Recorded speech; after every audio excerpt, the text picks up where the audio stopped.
Salam hörmətli dinləyicilər. Gəlin maraqlı bir tapşırığa baxaq sizlə. Əvvəlcə tapşırığın şərtini oxuyaq, sonra tapşırığı həll etməyə çalışaq. Yanındakı şəkildə A, B, C bir bərabər tərəfli üçbucağı verilmişdir. BCD nöqtələri bir düz xəttin üzərində yerləşir. BC bərabərdir CD-dir. Bucaq ABF bir alfadır.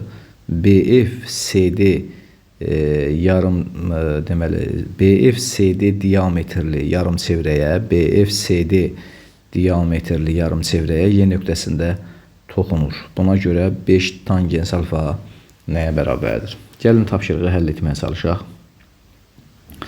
Biz əvvəlcə bu şəkildə deməli CD diametrli yarım çevrənin mərkəzini Y toxunma nöqtəsi ilə birləşdirək.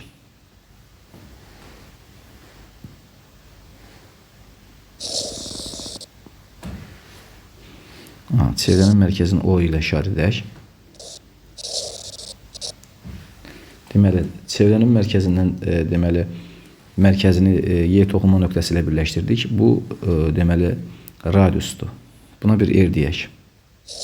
Bildiyimiz kimi radius toxunana perpendikulyardır. Onda OD də bir R-dir. CO da bir R-dir. Məsələnin şərtinə görə BC də CD-yə bərabərdirsə, onda burada 2 R-dir. Onda bura olar da BC də 2 R olar. 2 R. BC də 2 R olar. Digər yandan ABC üçbucağı bərabər tərəfli üçbucaq olduğuna görə, yəni bu bucaq 60'dır. Və bu bucaq yəni ABC bucağı 60'dır. Göstərdim bunu. ABF bucağı alfadırsa, onda BC bucağı 60 minus alfa olar. Bunu göstərək.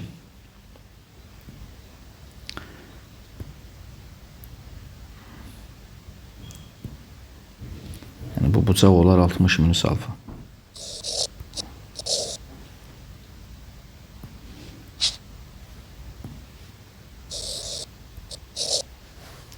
Bu bucaq oldu 60 minus alfa. İndi biz davam edək.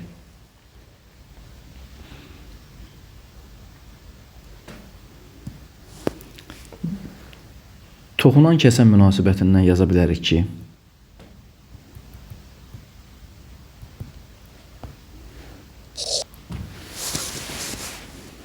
BY kvadratı bərabərdir BC vuraq BD-yə. Onda bu münasibətdən yaza bilərik ki, 2R vuraq 4R. Bu da bərabərdir 8R'in kvadratı. Onda BY bərabərdir kök altında 8R kvadratı. Buradan da yaza bilərik ki, 2R kökdə 2. 2R kökdə 2. İndi biz bilirik ki, üçbucaq BYO düzbucaqlı üçbucaqdır. Nə üçün? Çünki BY perpendikulardır YO-ya. Yəni BYO üçbucağı düzbucaqlı üçbucaqdır. İndi biz buradan bu düzbucaqlı üçbucaqdan gəlin tangens 60 minus alfa nəyə bərabərdir onu göstərək. Tangens 60 minus alfa, yəni bu bucağın tangensi, 60 minus alfa bucağının tangensi OY-nin qarşıdakı katetin bitişik katə nisbəti BD-yə. Bu da bərabərdir. OY bir R-dir. BD də bizdə neçədir? 2R kökdə 2. 2R kökdə 2. Biz bu R-ləri ixtisar aparsaq alarıq ki, 1 bölək 2 kökdə 2. Yəni tangens 60 minus alfa bərabər oldu 1 bölək 2 kökdə 2. Bunu burada yazaq. Davam edək. Tangens yer sığışsın deyim biraz. Tangens 60 minus alfa bərabərdir 1 bölək 2 kökdə 2. İndi biz bu münasibətdən bərabərliyin sol tərəfini tangens 60 minus alfa, yəni toplama düsturuna görə açsaq, yazarıq ki, tangens 60 tangens alfa 1 üstə gələk tangens 60 vuraq tangens alfa. O da bərabərdir 1 bölək 2 kökdə 2. Davam etsək. Tangens 60 dərəcədə kökdə 3-dür.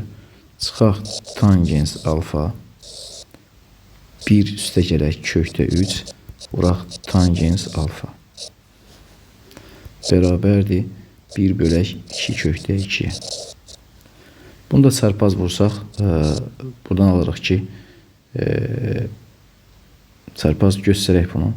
2 kökdə 2 vuraq kökdə 3 minus tangens alfa bərabərdir 1 vuraq 1 üstə gələk kökdə 3 1 vuraq 1 üstə gələk kökdə 3 tangens alfa. Bunu mən belə yazıram ki, daha başa düşülən olsun. İndi biz buradan yaza bilərik ki, 2 kökdə 2-ni kökdə soğuran deyir, 2 kökdə 6 çıxaq 2 kökdə 2 tangens alfa. Tangens alfa.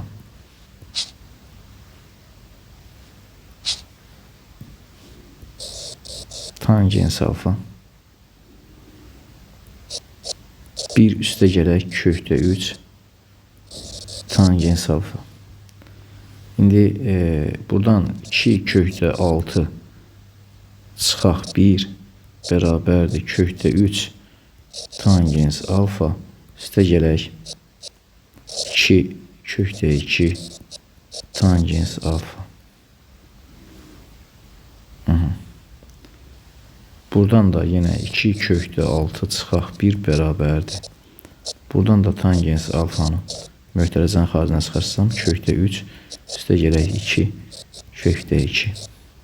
Onda bu münasibətdən yazıram ki, tangens alfa bərabərdir 2 kökdə 6 çıxaq 1 bölək kökdə 3 üstə gələk 2 kökdə 2. Yəni tangens alfanı buradan tapıram. İndi bu kəsirin ifadənin daha doğrusu sürət və məxrəcin qoşmasına, yəni kökdə 3 plus 2 kökdə 2-nin kökdə 3 üstə gələk 2 kökdə 2-nin qoşmasına vursaq, yəni kökdə 3 çıxaq 2 kökdə 2-ni 2 kökdə 2-yə vursaq, davam edək. Buradan yazıram ki, tangens alfa bərabərdir 2 kökdə 6 çıxaq 1 kökdə 3 çıxaq 2 kökdə 3 çıxaq 2 kökdə 3 çıxaq 2 kökdə 2.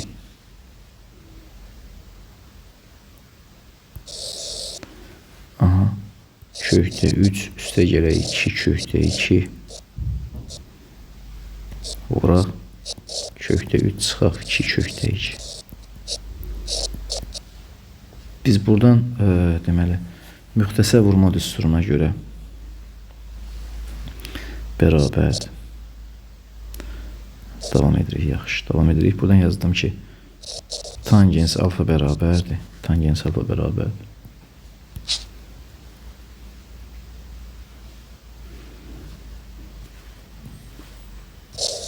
Tangens alfa bərabərdir.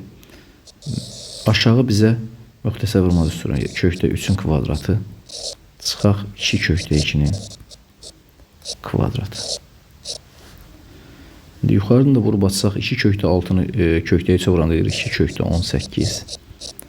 2 kökdə 6-nı 2 kökdə 2-ə vuranda deyirik çıxaq 4 kökdə 12. Çıxaq kökdə 3 üstə gələk 2 kökdə 2. Buradan kökdə 18-i 2 vur 9 yazaq bunu. 2 kök yazıram. 9 vuraq 2 kimi kökdə 18-i Çıxaq 4 vuraq kökdə 12-ni 4 vuraq 3 kimi yazıram. Çıxaq kökdə 3. Üstə gələk 2 kökdə 2. Məxrəc də bizə verir deməli 3 çıxaq 8. Davam edək. Bərabərdir. Buradan yazıram ki 9-dan 3 çıxır edir 4 kökdə 4 kökdə 6 kökdə daha doğrusu 6 kökdə 9-dan 3 çıxanda olur 6 kökdə 2 6 kökdə 2 4-dən də 2 çıxır edir 8 kökdə 3 çıxaq kökdə 3 üstə gələk 2 kökdə 2 məxrəc də oldu -5. Buradan alırıq ki 6 kökdə 2 və 2 kökdə 2-dir 8 kökdə 2 -8 kökdə 3 çıxaq kökdə 3 edir 9 kökdə 3.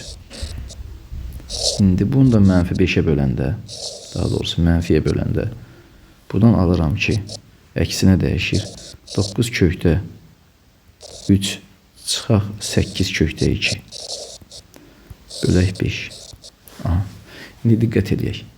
Mən artıq tangens alfanı, baxın, tangens alfanı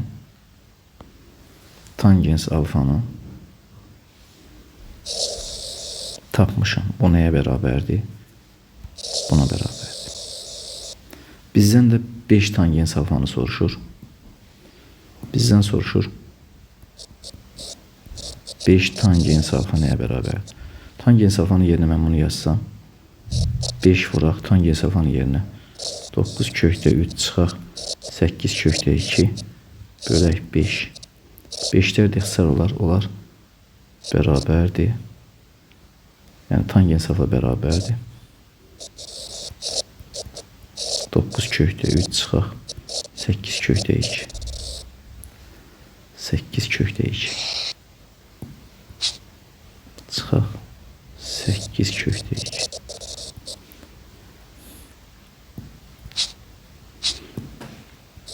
8 kökdə 2 9 kökdə 3 çıxaq 8 kökdə 2 tangens alfa bərabər 9 kökdə 3 çıxaq 8 kökdə 2. Bu isə Y bəndinə, Y variantına uyğun gəlir.